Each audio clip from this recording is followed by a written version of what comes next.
Cinema அப்படின்னு ஒரு track மாறும்போது உங்களோட மனநிலை எப்படி இருந்துச்சு? போலாமா? வேண்டாமான்னு யோசிச்சீங்களா? இல்ல அதெல்லாம் சும்மா வர்றது ஏம்மா வேண்டாமான்னு. அதுவும் அவங்க கஷ்டப்பட்டுக்கிட்டு இருக்காங்க சினிமா ஃபீல்டுக்குள்ள வர்றதுக்கு. மீடியாவுக்குள்ள வர்றதுக்கே அவ்வளோ பேரும் எவ்வளோ கஷ்டப்படுறாங்க. என் ஃப்ரெண்டே அப்படிதான் சொல்லுவாரு. பாலாஜி சொல்லி அவரோட ஒரு ஃப்ரெண்டு தான் கோ-டைரக்டரா இருந்தவர் தான் எனக்கு இந்த ஃபீல்டு புதுசுங்கனால, அப்போ அவர் பேசும்போது சொல்லுவார், சார் இது மாதிரி 3 டேஸ் சார் இந்த மூவி கேட்குறாங்க பண்ண. சார் 3 நாள்லாம் வேணாம் சார் அப்படிமே. சார் நீங்கள் சும்மா பேக் டோரில் வந்ததுனால உங்களுக்கு அந்த வேல்யூ தெரியல. வந்து கோடம்பாக்கத்துலையும் வலசரவாக்கத்துலையும் பாருங்க சார். அவன் ஆல்பத்தை தூக்கிக்கிட்டு டெய்லி ஒரு ஆஃபீஸ் ஏறி இறங்குறான். கூட்டத்தில் நிற்க வச்சா கூட போதுன்றான். நீங்கள் என்னடான்னா 3 நாளைக்கு வேணான்றீங்க. வேல்யூ தெரியலையான்னு சொல்ல முடியாது. நமக்கு கஷ்டப்படாமல் கிடைச்சிருச்சுல்ல.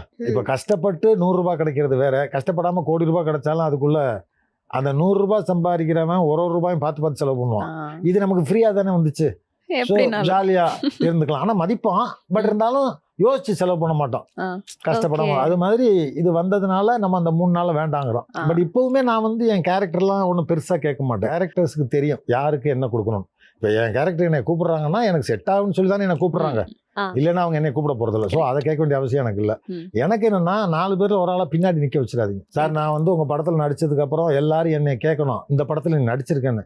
நான் போய் அந்த படத்தில் நடிச்சேன், அந்த படத்துல நீ எங்க அப்படி இருக்கக்கூடாதுன்றதா அது ஒண்ணுதான் கேட்பேன். அவங்க சொல்லுவாங்க, இல்லை சார் இது ரிஜிஸ்டர் ஆயிடும் சார்.